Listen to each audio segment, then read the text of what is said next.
since America proclaimed itself a winner in the Cold War, and if there is a winner, there is a loser. Guess who is the loser?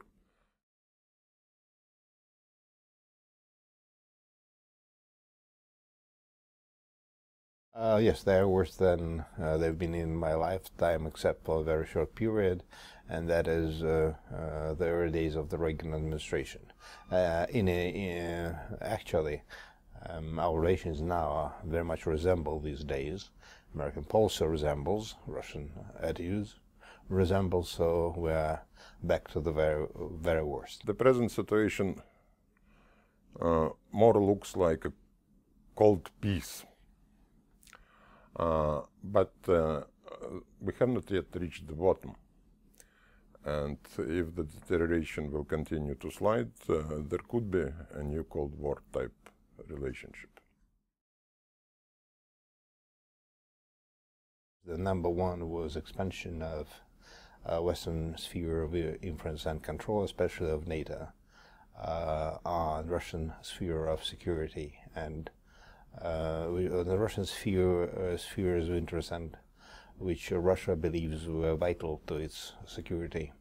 The United States and Russia failed to develop the strategy for integration of Russia.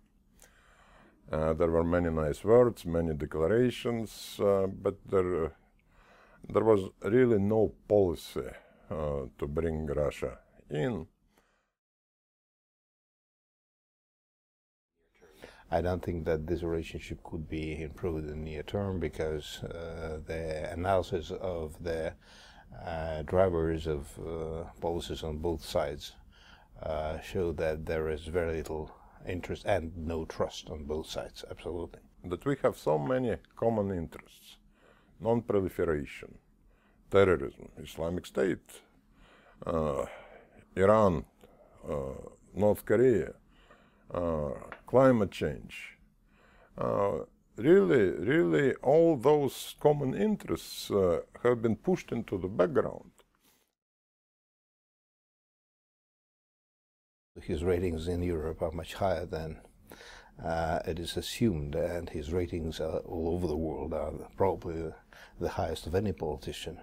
I mean, if we take the majority, if we want to be quote-unquote democratic, I mean, his ratings in China are, as we know, beyond those of the Chinese leader. Many people in Russia support Putin because they think that he's standing tall and gives them help. The reason why this relationship has failed was mostly due to the reason that, as we believe, and I believe firmly, that the West never understood that it could not pursue the policy towards Russia as if it was a defeated nation. Russians never believed that they were defeated, first, and second, it's a national character. We are the only one of the very few countries in the world, and there are only two in Europe, which have never been defeated seriously. Instead of normal political debates, we have a propaganda match, and it's truly the Cold War type of propaganda, with all the stereotypes of the Cold War being back again. There is a lot of distrust on both sides, so most probably we'll have to wait. However, if Obama decides to make a salto mortale, and he could, because he's not running, it might be that we could may make some kind of new rapprochement, but I wonder. When Obama declared that his goal is to isolate and to punish Russia, the result is, of course, well, that's not integrating Russia. If I were an almighty, I would say that peaceful Ukraine, developing under the combined auspices of Europe and Russia, because Ukraine could not develop on its own. The East and other Ukrainian regions are given the same autonomy as Scotland now has after the referendum. What's wrong with that?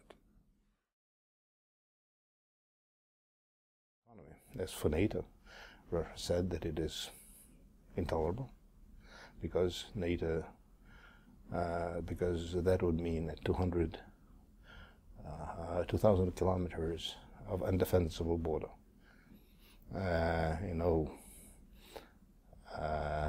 That is absolutely intolerable for Russia. Russia is concerned that Ukraine may join NATO, and that would be like Canada or Mexico joining a hostile competitive military alliance.